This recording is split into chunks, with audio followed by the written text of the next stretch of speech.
my protection. Protection from what? Koryuken.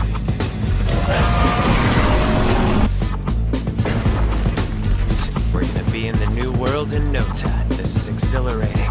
Get excited.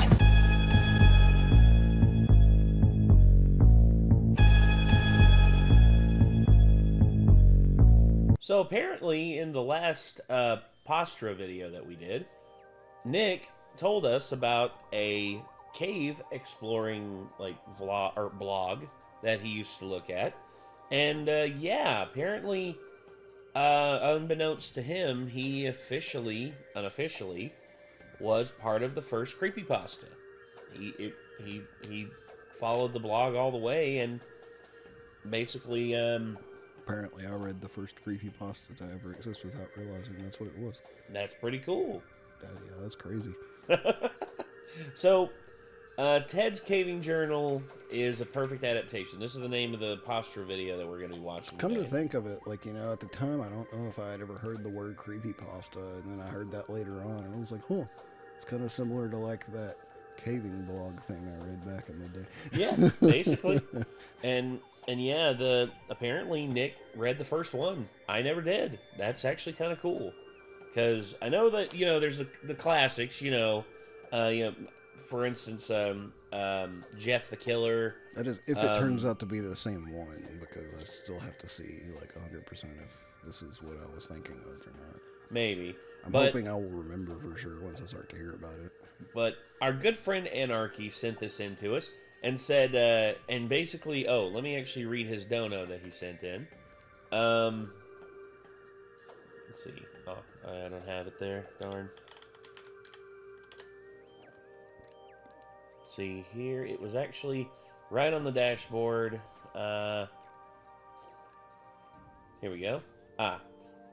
Please watch this. Nate, please watch this with Nick. He mentioned this in the Walton Files video, and I'd love to see his reaction to this one. So apparently it is. Apparently this is an adaptation that they did of it. And, yeah, I guess... I didn't know that existed. So that's cool. Yeah. So, Posture did a video talking about why Ted's Caving Journal is a perfect adaptation. What do you say we go ahead and check it out? So, are you ready, my dude? Yep. Let's relive some internet history. Here we go.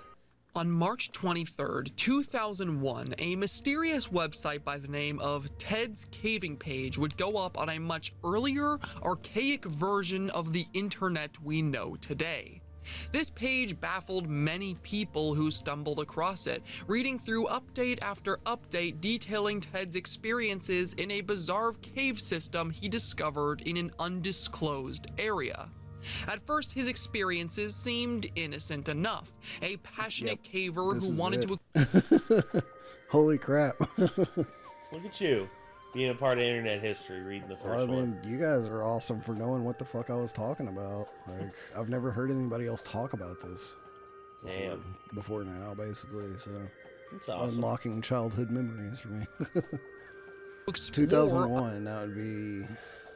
What grade was I in? I graduated high school 2007, so going backwards would be 6th grade, I guess. Mm-hmm. Yeah, like, so I saw this when I was starting middle school. Damn. Also, they're tying into another... Or either that or I saw it, like, you know, within like a year of it coming out, probably, so. They're tying into another one as well. Floyd Collins. Does that name ring a bell? Yeah, that was the dude, internet historian who got trapped underground. Man in cave, yeah. Yep. Played ever so eloquently by Wendigoon. Yay. But yeah. Uncharted territory, updating his followers with each step he took to accomplish just that. However, as things continued, the page would take a dark turn, as Ted soon realized that the cave system he opened never should have been explored in the first place.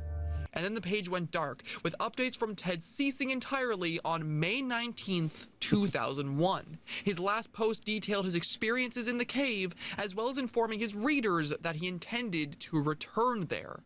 Ted was never heard from again. That was the genius thing about it, in my opinion. Mm-hmm. I was just like, yeah, like, if you're gonna do something like this, like, that's an amazing way to end it, you know? Yeah, because it just like... So now everybody's like, holy shit, is this real? Is this dude dead? Is he dead? I think he might be dead. I just described to you would later be known as Ted the Caver, and it would gain notoriety over the years for being the very first creepypasta, a kind of horror story That's or awesome. urban legend spread around the internet.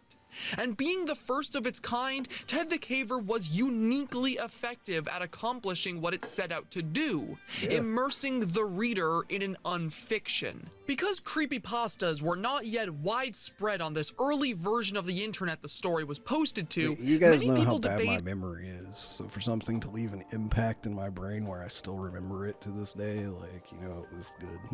Mm-hmm. No doubt. about whether or not it was real.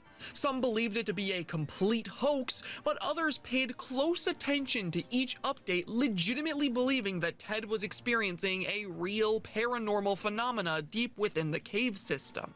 This unique immersion was greatly aided by the authenticity of the site itself. Ted would often post updates with long details about the cave and how it worked, making Mystery Cave feel like a real, tangible location. And on top of that, usually each update would contain photos from within the cave, showing Ted's progress as he worked towards opening an entrance to a location he called Floyd's Tomb. At the time the story came out, it was a big deal, with many people discussing it and arguing about practically every aspect at play with it. However, despite its notoriety and the genre of internet horror it would help create, Ted the Caver would eventually fade into obscurity as more famous stories would be made in the years following. The story served its purpose, and everyone seemingly moved on. That being said, though, 23 years later, this story started to experience a surfacing of sorts. Many longtime creepypasta fans began reminiscing about Ted the Caver, making new videos and posts which explained why this story was so effective at the time it was released. And among these many fans who went out of their way to show their appreciation for Ted the Caver, one went above and beyond. Which leads me to the subject of this video. I like his crazy smile there for his character whenever he said that. I think it's on. That should be on. All right. Cool. Hi. I'm Ted. Ted's Caving Journal is a found footage adaptation of the original creepypasta, which only started posting about 3 months ago in if this is like, it should be in 4:3 to like properly represent the time. True. That's my only drawback right there. December of 2023. And this found footage series right here may be the most faithful adaptation of any story I have ever seen. Each entry in this okay. Never mind. So they are going 4:3. Series shows us the exact events which were described on the original webpage, with each video being titled after the date of each page update and the videos being filmed on site in a real cave. This series was made with such an insane amount of passion for the original story that I just had to sit down and properly talk about it on here, because this is the kind of horror I admire the most on this platform. In this video, we are going to explore this series, taking I'm glad to hear someone express the same kind of excitement that I would have for anything that I already like. I'm actually already excited about this, but someone is equally excited for something being 100% faithfully adapted. Like, because anime does it all the time. Like, anime will just 100% one-for-one adapt manga, and I don't understand why Western culture thinks that wouldn't work. It clearly works. Like, all you have to do is bring something that's already good, that's on a page, to life, and everyone who already read it will still watch it again. Minus a few people who are just like, why would I watch it when I already read it? And it's just like, because you can see it in color with sound and movement. Well, yeah. Well, don't bother with the knuckle dragging troglodytes. It's just like, I just read the manga. Dad don't read to me to watch anime adaptation. Ain't no way an anime adaptation could live up to Demon Slayer. That's all I'm gonna say. I've seen the Demon Slayer panels for the manga up until like where we are. The animation blows it out of the fucking water. Period. End of story. And if you have anything to say about it, I mean, eat crow and pound sand because you're wrong. Taking a look at each of its entries and using the original creepypasta to fill in any potential blanks that may come up from the change in medium by which this story is being presented to us.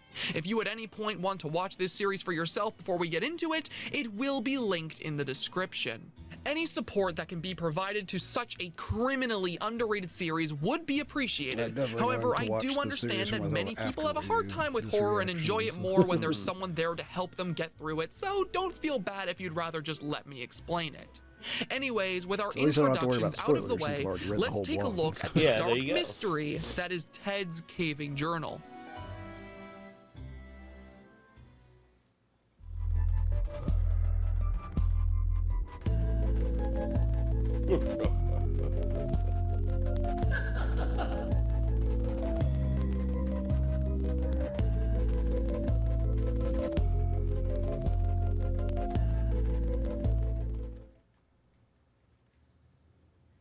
Entry number 1, dated December 30th, 2000, introduces us to our cast of characters as well as the setting where this series entirely takes place. Our main character, Ted, introduces himself as well as his close friend who he simply refers to as B for the sake of anonymity. The reason Ted has begun recording a journal in the first place is because he and B, while spelunking and... Oh, it's the shop theme, or it's the save menu theme from Resident Evil 4. Is this from Resident Evil? Yes, save menu theme. Ended up discovering something fascinating. A hole located deep within a cave that seemingly leads to somewhere completely unexplored. This first entry is dedicated to properly establishing the characters and their relationship to one another, as well as taking us through the cave to show us where this hole is. And these two aspects make it abundantly clear what the strongest parts of this series are right off the bat: the presentation and the acting. These two characters are both portrayed perfectly by the actors that play them. There is a natural feeling to Ted and B throughout the entire thing that just really gives off the impression that these are just a pair of excited cavers that don't really know how to act in front of a camera, and it makes both of them very endearing to watch. Me and a friend over there. That's the good old... What should I call you? Well, I mean, you said you want to be anonymous, right? Yeah. Well, that's B, I guess. Why B? Because it's the first letter of your name, okay? The other big aspect I brought up earlier about what made this series work immediately for me was the sheer presentation of everything. The original Ted the Caver worked as well as it did because it felt very authentic. We were given vivid descriptions of the cave and proper photos of the work Ted and B were doing down there to make it feel real. I feel like a worse series would have recreated this by simply having these photos appear. Pictures basically made me think that whoever made it, unless it is some crazy, like the only like legitimate source of like actually something documented is completely paranormal that exists, or the only one that, I don't know, maybe not the only one, but unless it actually is paranormal, which I highly doubt. The pictures made me think that there was probably someone who actually did have a cave nearby or worked in a cave or something like that, that actually was chipping out the hole and such to take the pictures to make the story. And so, like, surely they weren't just them going and digging through the internet and finding pictures that were already there, because that was harder to do in those days. It's 2001. You don't really have like internet databases of photos. So the dedication to like have this idea and like actually go to a real cave and get these pictures and stuff to set up for your story is really cool. That's part of what I liked about it so much.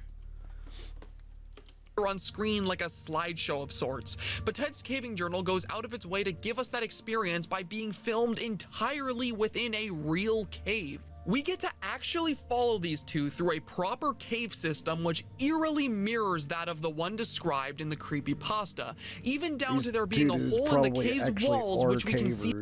Yes. And they probably read that back in the day and they're like, that's so cool, and they probably found one and they're like, it's like the cave. Yes. Like, wait, I got an idea. It's like, bro, I totally have an idea. Them slowly work away at. Having this as the setting with the performances of the actors instantly immersed me within the unfiction this story is trying to present, which is very important when adapting this creepypasta because immersion was the entire point of it. Anyways, moving on. This entry ends with us arriving at... real. Yeah, that's the best part of it. And whenever it's amateur stuff like this that just like fools you into thinking stuff like that, see, this isn't like Hollywood like pulling a Fourth Kind one where it's just like, hi, my name is Mila Jovovich and I will be playing the character of this. What you're about to see really happened. No, it didn't. I knew some of the actors that were playing the real people in the footage. It didn't work on you because you knew all those people at the time. Yeah. It worked on me because I didn't know anybody. Oh, gosh. Like, it depends on the person for that one. Like, I guess. When I actually saw that movie, I was like, what? What the fuck? Yeah. I was like, this is real? What the fuck? And I had to look it up. I was like, oh, it's not real. Yeah, okay. Exactly. But this right like here... for a minute, I was actually freaked out. I was like, holy shit, there's actually documented like footage of demon possession, and it's like impossible to argue with. You know what I mean? Yeah. At the hole, which Ted says could lead to an entirely unexplored part of the cave that he refers to as Floyd's tomb, and explains that he and B will be spending the next couple of months working away at opening it up. Entry number 2, dated January 27th, shows us the beginning of this process, with Ted and B taking shifts, working away at opening the entrance to Floyd's tomb. And I was gonna say, what are they doing? Like chiseling away a wall or hunting vampires? What the fuck? It is at this point that I would like to bring up something that I personally love about this series that I feel will make it quite contentious with people. In the name of providing an authentic experience which reflects the events of each update in the original creepypasta, we spend a lot of time here, seeing Ted and B work away at this entrance with some little detours happening every now and then. It adds to the realism. And this isn't for everybody. This, like, if you wanted to, you could have someone come in and do like an assembly cut that presents it more like a film that would like maintain entertainment throughout. But no, they're presenting this classic vlog style.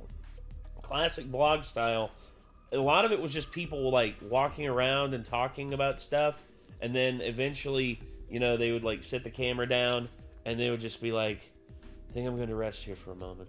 And literally you just like, you soaked in the environment and like what was going on around you to like immerse yourself in this person's experience that they were in right now.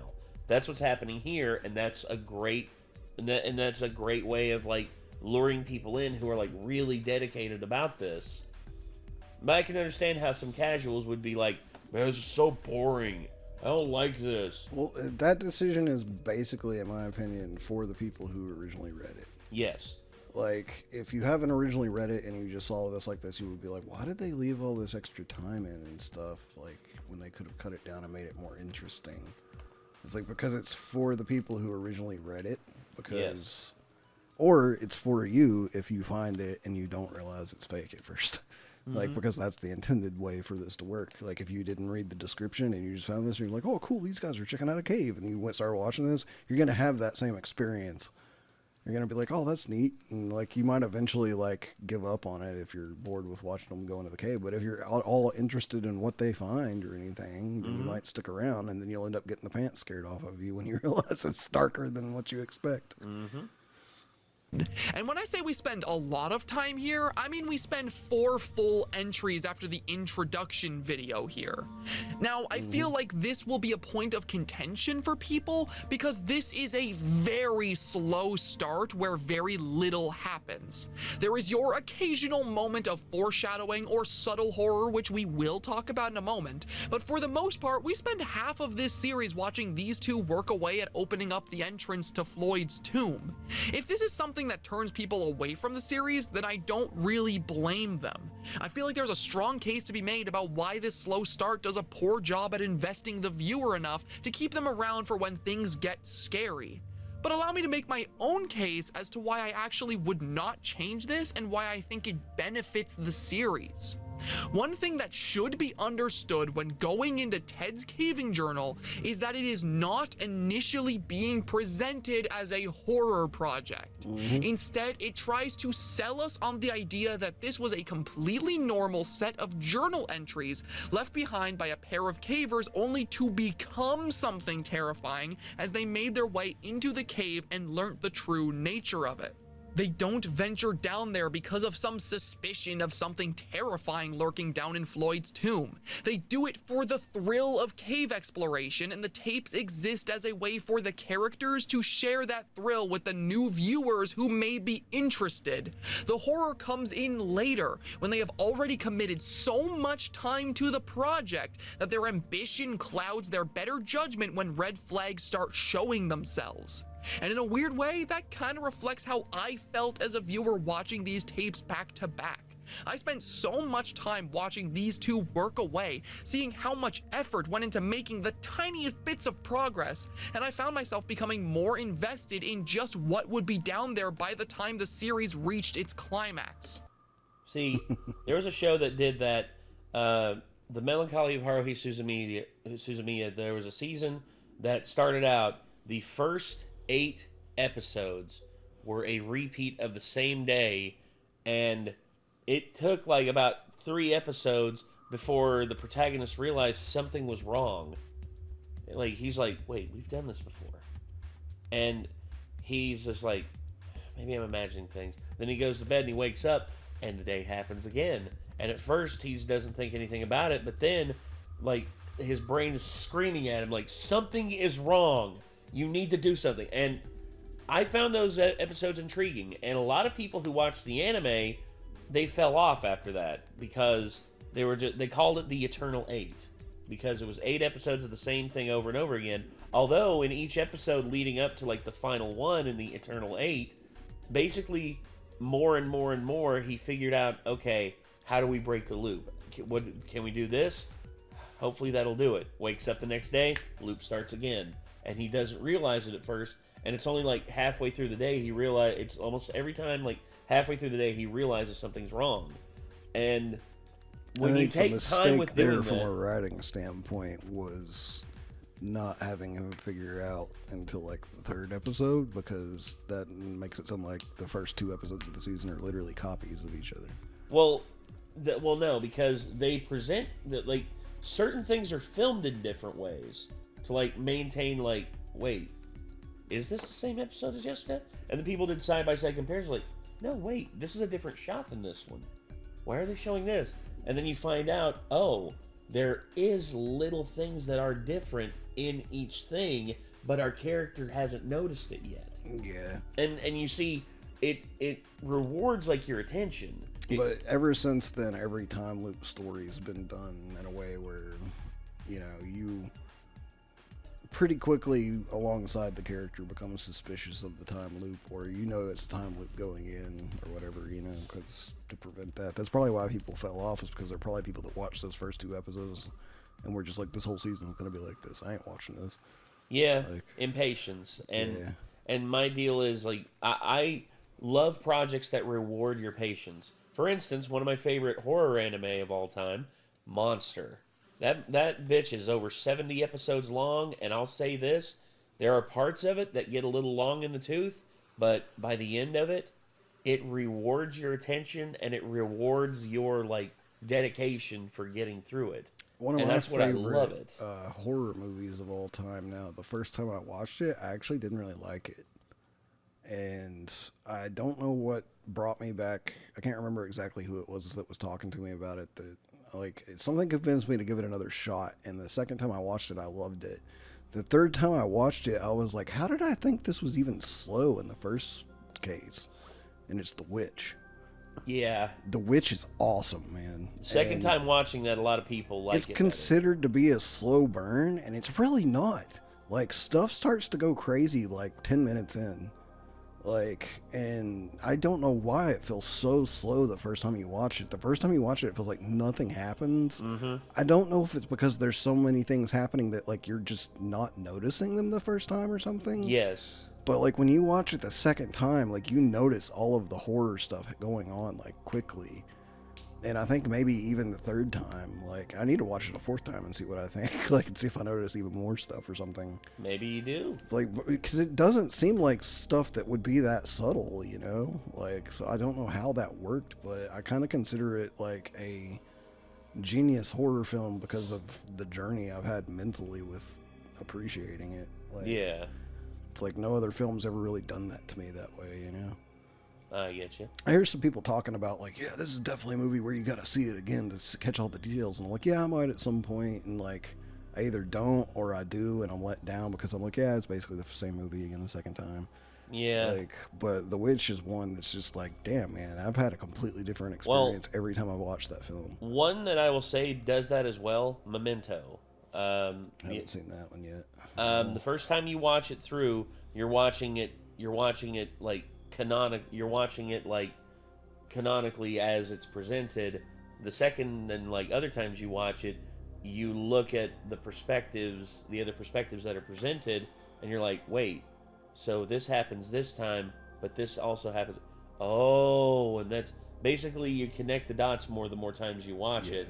And that's a beautiful film. The only other kind of experience I've had with that is like watching films that I saw when I was younger, again now as an adult, like, and I understand way more of what's going on.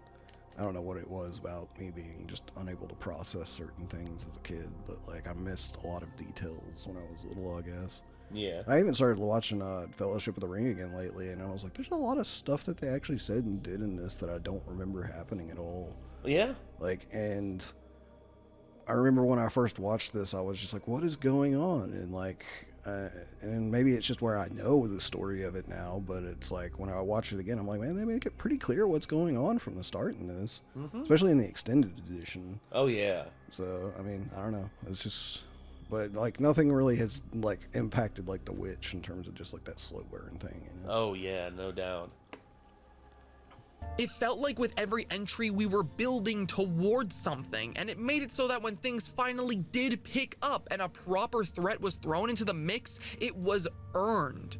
That's why I think this slow burn approach works. If you disagree and lost interest early on, I can't exactly blame you, but I just wanted to put my thoughts on it out there since I've already had this discussion before with friends, and I think it's an interesting one to have. Now, as I mentioned prior, over the course of the time we spend in this cave seeing Ted and Bea work on the entrance to Floyd's tomb, there are quite a few occurrences that are worth noting. The first sign that something may be wrong inside the cave happens very early into their work, when Ted begins noting strange rumblings that happen on and off at random times. The two of them suspect that maybe it's coming from a draft or water passing through the cave, something natural that they can't exactly pinpoint. The second of these occurrences happens in the fourth entry dated February 10th, 2001, when Bea's dog Whip is taken into the cave. Aside from the insane detail of this dog being the same breed as the one shown in photos from the original creepypasta, the thing worth noting here is how uneasy Whip is the closer he's taken to. Maybe they had a friend that had a similar dog in terms of the breed. It's like I want to see their behind the scenes on this. I want to know. Like, I have so many questions. You know what I mean? Yeah. Well, it's a Jack Russell, and Jack Russells are like insanely It's like, smart. did you guys specifically go out and like do your best to find a cave that was like this? Did you just come across one? Are you already cavers? Yeah. Like what's did you just have the dog on hand by sheer coincidence and luck? Like, I want to know all the answers. Yeah, I do too. Floyd's tomb. By the end of the entry, the dog is so on edge that it begins whimpering, which leads to B taking him home, ending the 4th entry. Now, these two occurrences can be taken as warning signs, yes, but neither of them would really be that big of a concern for someone who's working in this kind of environment. There are any number of ways you could brush them off as being completely normal and just continue working. What happens in entry number 5, though, is our first sign of real danger living within this cave.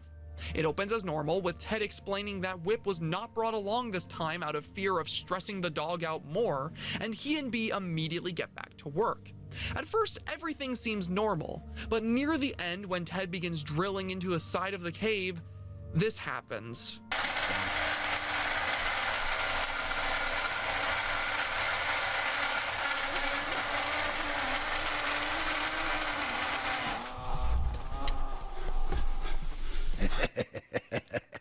Oh boy, that is the sound. I remember that moment because that was the moment where I was reading it, where I was just like, "That's What? terrifying!" Like, you know, like what the. 'cause he describes the sound and everything. I'm like, dude, that's terrifying. What the fuck is happening? Some things are better left buried. I like the way they did the sound here too. That sounded like something from Silent Hill. Yeah, and it creeps up too, like underneath the drill. It's like very like light, and you're like, is that like the drill like getting resistance from the rock? And then the drill stops and it keeps going. He even acts it that way, you know. Like Yeah. he acts like he doesn't notice it at first. Yeah. Right there.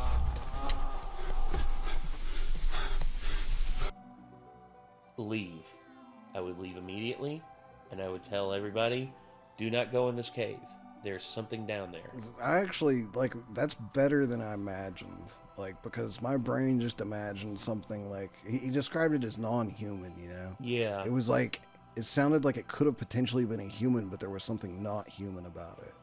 Yeah. And my brain started to think bobcat, fox, cougar, you know? Yeah. Like, screech owl. There's a lot of animals that make, like, really startling noises. Oh, I've that heard a screech can sound owl. similar to people, you know? Down in Alabama, I heard me a screech owl. Dude, that thing scared the shit I've heard out either of a fox or a bobcat at Chance's that we actually thought was like a woman screaming one night. And we were just like, what the fuck is that? And it was like, oh yeah, it's probably a fox or a bobcat. me. Yeah.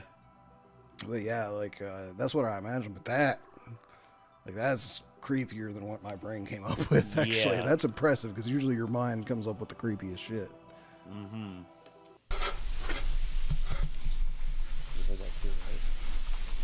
Yeah, I definitely would have been running. I'd have been like, nope, nope, I'm done, nope.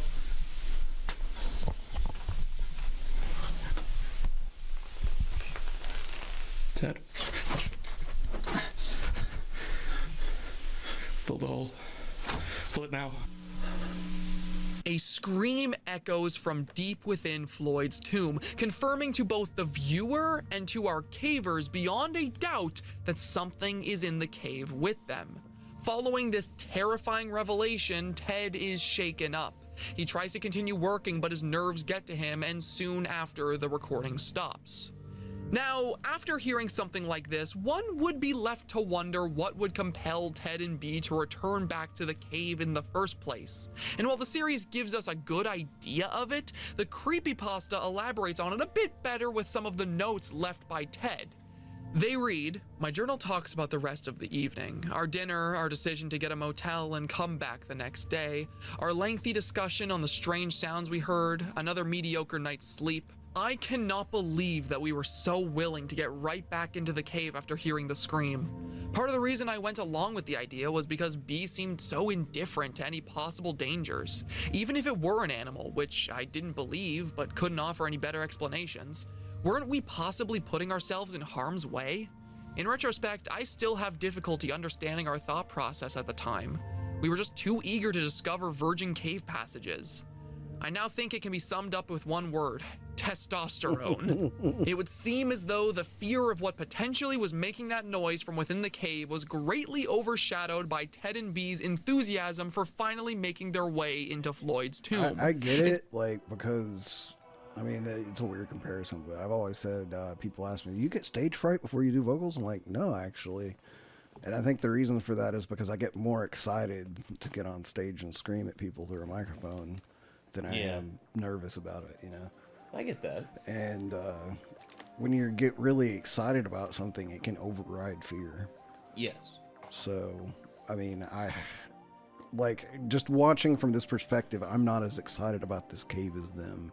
So me hearing that sound, I'm like, nope, fuck that. Bye. Fuck all of that. But, like, bye-bye. Now that I think about it from their perspective, that perspective of, like, if I was really stoked about this cave for, like, as many days as they were working on it, and then I heard that, I would be, like, curious at the same time as scared, you know?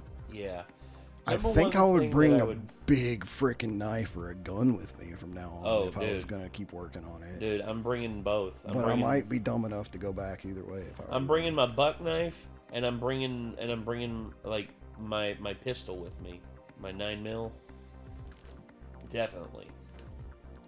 And so we continue on to the next entry, which marks the beginning of the second half of the series. Entry number 6, dated March 4th, 2001.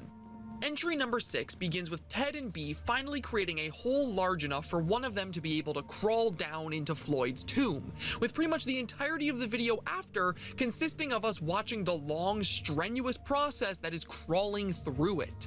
The tomb is extremely narrow, forcing Ted to take long breathers in between each and this is all described in the post, too, so. This is the part that's gonna make Nate nervous for sure. Because I get claustrophobic pretty bad, especially when it comes to, like, being underground, because the way my granddad described what happened to him, basically like half the mountain falling on top of his ass and being trapped down there, that messed with me really bad. Like, that planted the seed of fear in my mind when it came to that. But yeah. As he descends deeper. As he reaches the bottom, he finds that there is an opening just barely too small for him to properly enter the cave that lies beyond the tomb, and so he makes the same exhausting crawl back up to the top, and the video ends. This entry was short but sweet, and it really highlighted an aspect of this series that I hadn't really mentioned before. That being the fact that the setting itself is really terrifying regardless of whether or not a monster is in there with them. Part of the reason I latched onto this series and the original creepypasta so strongly is because I have always had a strong fear of anything related to caves, and this video in particular really highlights why. The claustrophobic feeling of seeing someone crawl through a natural passageway not meant for them spikes my anxiety far worse than any simple monster can. I'm also like, a lot of that ground underneath him is loose, so you can make a wider pathway for him to get through. Basically, number one thing I'm doing is I'm getting like a hoe, you know, like the gardening tool, and I'm like raking out like the loose stuff onto the into the open area and giving him more space to work with. I mean, basically that's what you had to do. Like back in the day, you basically went back there, like back in the old days, they went back there with a bucket and just filled up like a bunch, like filled up the bucket, and then they sent it back. And then they basically, if they were smart enough, they had like a pulley system. They could attach the bucket back to the pulley thing, and it'd bring the bucket back and just like rinse and repeat. But yeah, this, And it's especially bad with the dramatic irony of knowing that if something is alive down there waiting for Ted, that slow, excruciating crawl through Floyd's tomb is his only method of escape. Some really terrifying stuff to think about. Cuts off your Anyways, half moving your on, fight or our flight next response entry, when you dated can't April flight, 7th, exactly. 2001 shows us our first glimpse into what lies beyond Floyd's tomb. The entry begins with Ted working away at opening the exit to the tomb with a pair of tools he crawled down with, before finally creating a hole large enough to fit through. Passing through it, he now finds himself exploring a cave system that has never been seen before. A cave system that can only be described as wrong. From the moment he steps foot in here, something about this place feels off. Yeah. Now I have more questions. I'm like, how did you find a cave that fills off? Part of it may be The moment like, he steps foot in like here, digital. something Yeah, I was gonna about say, this did they place digital this? feels. Did they like build a set? Like, how did they do this? Well, Floyd's cavern, like where Floyd died, originally that's why Floyd went down there. Floyd Collins, you know, the spelunker, went down there and he found this amazing like open cave system that had these beautiful formations, and his main thing that he wanted to do was he wanted to build a pathway down there and like find a way to open it up for tourism. Yeah. That is his main deal. That's what he wanted. And that's how he got stuck. And basically, the whole deal with Ted getting stuck was just like through his own hubris. And you know, he basically just had faith that, you know, he was like, oh, I've gone through caves all my life and ain't nothing never got me. And yeah, this feels I don't off. get The walls of the cave are lined in a moist material that Ted himself describes as being like a wax of sorts. Everything is damp and the placement of the rocks appear unnatural as stated by Ted himself.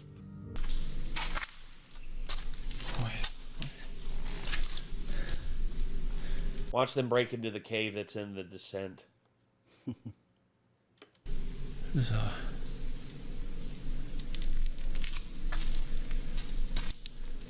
oddly placed rock.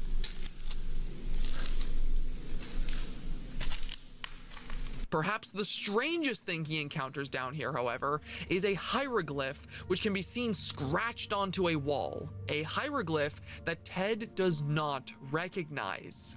Now, in the video series, we don't really get much information about this hieroglyph or anything Ted saw alongside it. However, the creepypasta actually elaborates further, with Ted going as far as to provide his own drawing of it.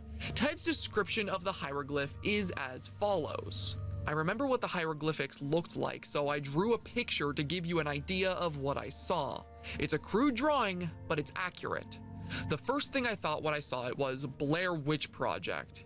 It kind of has the same feel to it. This symbol was in the center and several figures that looked like people raising their hands were below this. After finding this strange drawing on the walls, Ted decides to call it quits for the day and begins crawling back through Floyd's tomb to tell B about what he found down there. Everything goes as expected until about halfway through his crawl, where out of nowhere he hears something.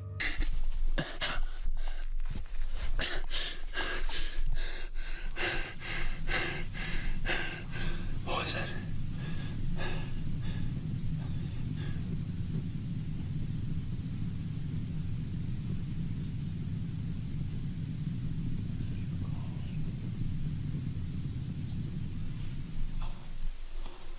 No.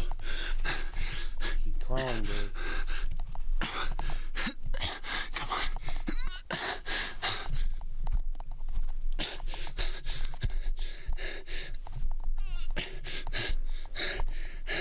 A strange noise can briefly be heard echoing through the cave's walls, just loud enough to catch Ted off guard. He stops moving for a moment, frantically looking around to try and discern what it could be, and then it suddenly comes to a stop. Ted, now shaken up, rushes to get out of Floyd's tomb, with it being described in his notes that he ended up getting some bad scrapes along his body as a result. I take that as a case of like, yeah, I'm not going back. I'm never going back in there. I mean, that one didn't sound quite as creepy as the first one. No. It's like that could have just been like a rush of wind or like some water flowing through somewhere, or just, you know, just a very light tremor. Like, Yeah, but still, like, for me, again, I cave divers for no reason. Yeet. Just, I'm like, you maniacs. This video doesn't tell us much about what the sound was. However, the entry that follows, as well as the creepypasta, describes it with significantly more detail. The excerpt from Ted's journal reads, "I was a little over halfway through when something bizarre happened. I was lying there, taking a brief break, when I heard a sound deep within the cave. It was the faint but distinct sound of rock sliding on rock. My blood froze in my veins. I couldn't move. I just lay there, straining to hear the sound again. Nothing. I quickly began to scoot towards the exit. I didn't mention the sound to B, but I did recall one of our earlier trips when B said he heard the same thing. It would seem as though the reason for the irregular placement of the rocks was because of something down there actively moving them when Ted and B weren't around to see it. A disturbing detail that Ted would keep from B for reasons unknown until the next entry in the series." Speaking of which, entry number 8, dated April 14th, 2001, gives us the introduction of a new and very important character to this story. Joe, a professional caver that Ted had brought along with him to show his discovery to. Joe is this eccentric, excited individual who seems to share Ted's passion for caving and even brings up having explored the mystery cave in the past, never running into any hole that would have led to Floyd's tomb. The two of them make their way through the cave system towards said tomb, briefly stopping along the way so they can talk about what Ted heard in the last video. Hey, Ted. Yeah? Just a quick question. Shouldn't we tell him? What? Tell him what? B, listen, I don't think... Listen, tell him the wind stopped, that we heard something. Listen, I don't feel like we're putting him in any sort of danger ourselves, right? We don't... No, that's bullshit. You need to inform anyone that's going down there of any level of, like... I think he's about to say something else. Different context from what you're thinking, actually. I feel like we're in any sort of danger, and I think that's fine. So I think I'm going in there with him, all right? That's why we wanted another person. That's okay, all right? I think it'll be fine, okay? It seems that Ted wants to keep quiet about the sounds he's been hearing, as he doesn't believe there to be any real danger within the cave. So he sees no point in... Yeah, he is being stupid like he thought. I was thinking, actually, that, I thought he was afraid that B was being too, nonchalant about the danger of the cave. And he was wanting to get a third opinion on it.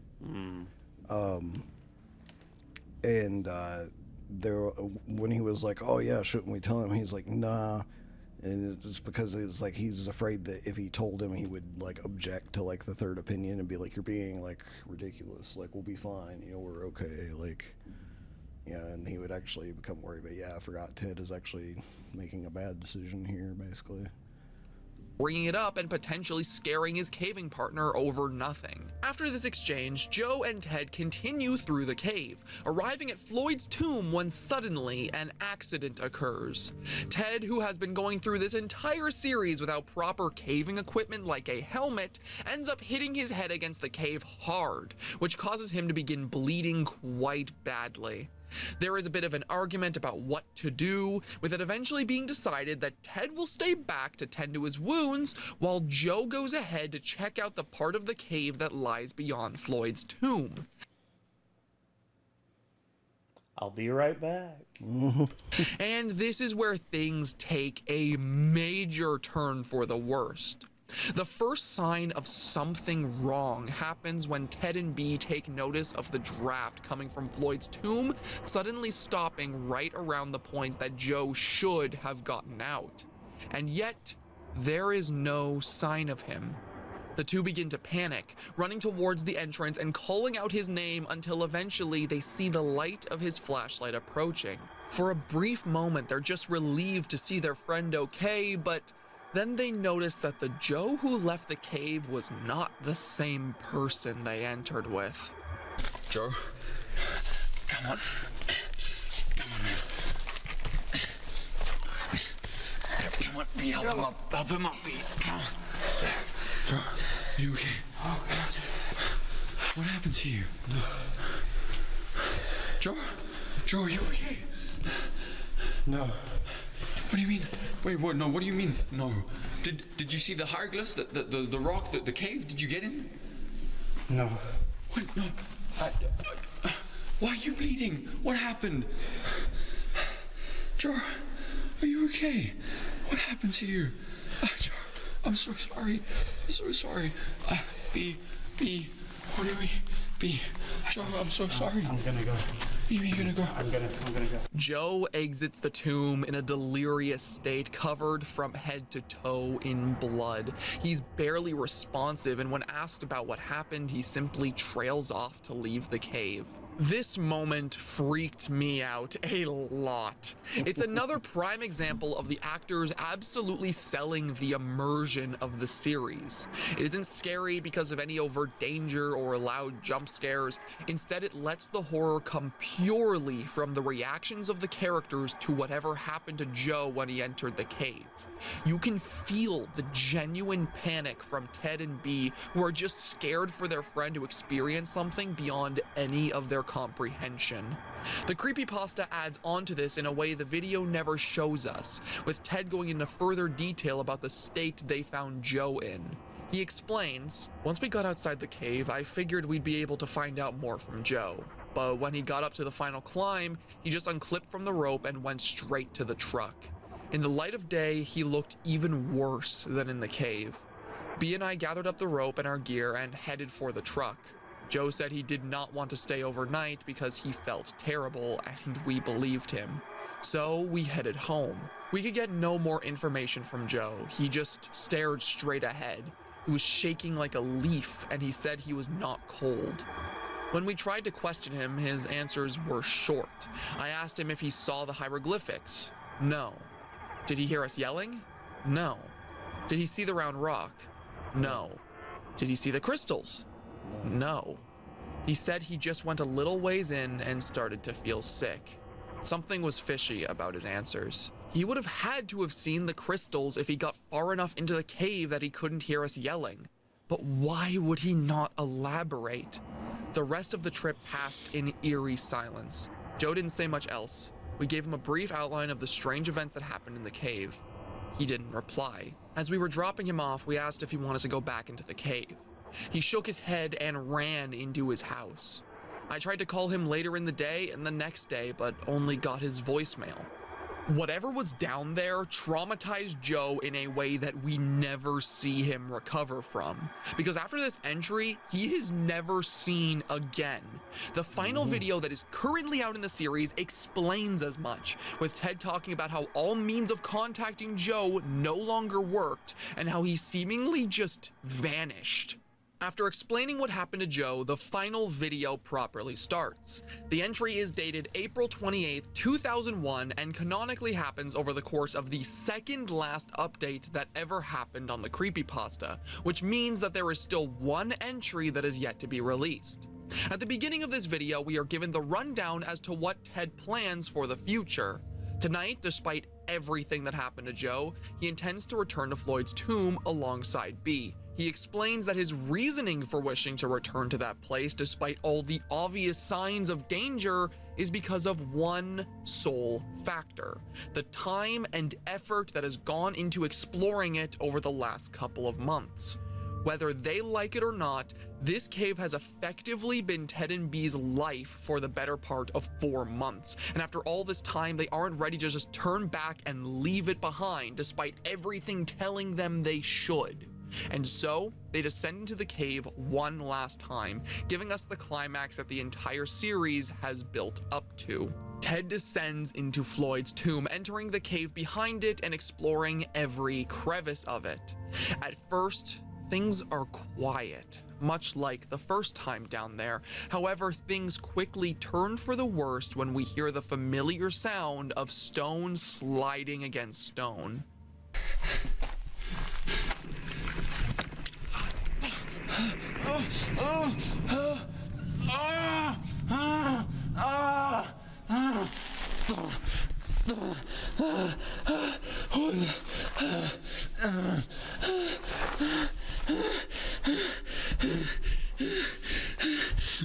My head.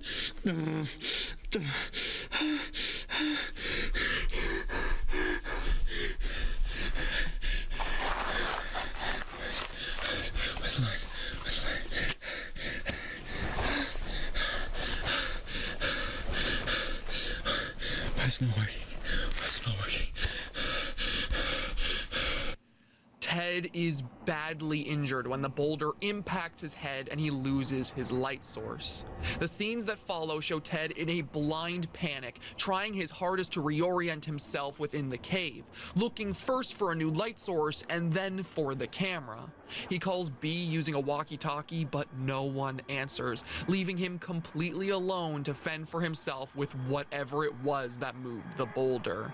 Ted manages to pull out a survival glow stick, which he tosses into the center of the room as a way to mark his surroundings, a plan which would have worked if not for this.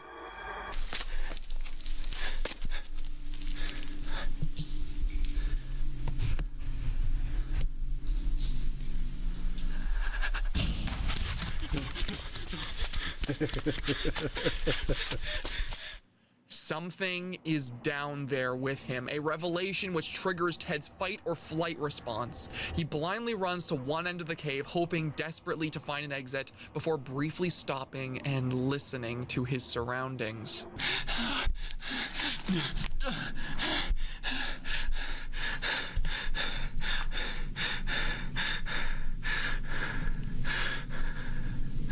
If I'm not mistaken, there's going to be one more sound, and I can't wait to hear it.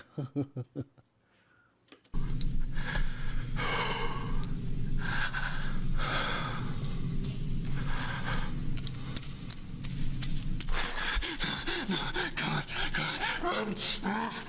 Ted finds the exit to Floyd's tomb and begins hastily crawling his way back up, ripping apart the skin along his arms and back with each painful movement he makes. As he attempts to slow his breathing to fit through the tight cave passage, he notices the stench. The smell of rotting corpses which has now flooded the entire cave. The stench, as well as his panic, cause his breathing to become erratic, leading to several painstaking moments where he becomes trapped in the small passageway before regaining his composure. By the time he escapes Floyd's tomb, we can see that he's now covered in his own blood from the sheer amount of cuts all over his body. A detail we are not able to linger on as he continues to make his way out of the cave, screaming for B to pack up their gear and run. He attempts to follow, but suddenly trips as he feels something pulling on his caving rope. Got it.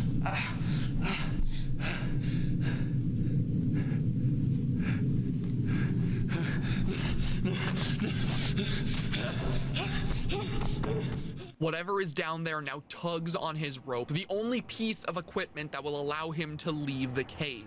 He picks up the pace, making his way to the cave's entrance and shouting to B to climb out before the video abruptly cuts, bringing an end to what is currently out for Ted's caving journal. Do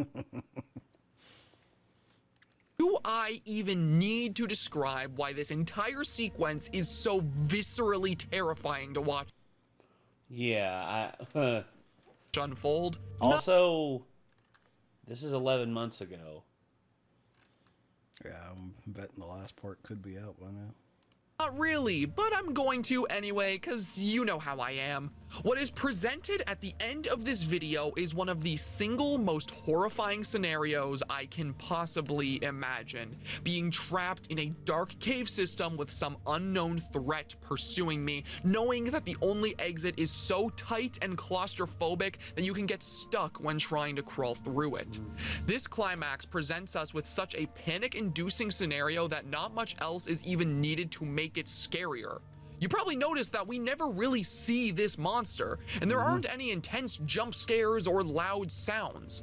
The scene works as well as it does purely because of the context, which made me think about what would happen if I were in Ted's shoes. It's a nightmare that nobody could ever imagine living through, and yet here it is, realistically depicted for all of us to watch, with no clear resolution even shown at the end of the video. This is the kind of horror that really affects me, the kind that plays off of small subtleties to immerse the viewer, the kind that forces your imagination to run wild with what could possibly be going on. It frightened me so deeply that it led to the video you're watching right now, and I cannot think of a better way to end the series. Now, like I said, this is not actually where the creepypasta ends. Although in terms of its horror, this is the point that the entire story was building to. The original creepypasta ends with Ted giving an account of his life after his trip to the cave. The sleepless nights, the intense paranoia, and eventually, the morbid curiosity. Ted makes one last post announcing to his followers that he intends on returning to the cave one last time with a weapon in hand, desperate to know the truth of what attacked him that night. And then the page goes dark, with updates from him coming to a complete stop. We never find out what became of Ted, whether he survived or became another victim to whatever made its home down there. Perfect. Once again, we're left with our imaginations to fill in the blanks, bringing an end to one of the most immersive creepypasta experiences. If I were to take an educated guess, I'm assuming that in the near future, we will be seeing a similar ending to the analog horror series. A video log from Ted telling us that he intends to return to the cave, only for all uploads to completely stop on the channel. And if that is the case, then I feel it would be the perfect ending to what is already a perfect adaptation. Ted's Caving Journal succeeds not only as being an amazing adaptation of a classic creepypasta, but also just a fantastic horror series in general. It's able to recapture all the same immersion and atmosphere that made the creepypasta work in a way that we've never really been able to see. It is clear from every entry that there is an insane amount of love and passion poured into this project, and I admire it so much for that. It deserves all the attention it has recently received and far more, and it is my honest hope that this video will help that happen. It is a series that absolutely deserves your time and attention, and I cannot recommend enough that you go and give it that if you haven't already. Anyways though, that will be all from me for now. I hope you enjoyed this video even half as much as I enjoyed making it. I can't wait to see you here for whatever my next project ends up being. Goodbye for now.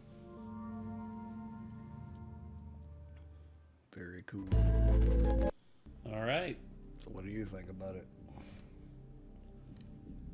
Amazingly, like, terrifying. Let's see. Where's the... So... New teeth. Going back. 5 night. That's it. Yep. There's the last one. We should have never opened 11 months ago. Yeah, he released it shortly after Pasta released it then. Damn. Actually, what day? Because now I'm interested, because it came out on May 19th, 2024, and... On March... May 11th, 8 days later. Whoa. God have mercy. Nice. That is immensely just, like great timing. Yeah. But... Although I'm assuming Pasta was probably just a little bit like, dang it, I should have waited 8 days. Yep. So,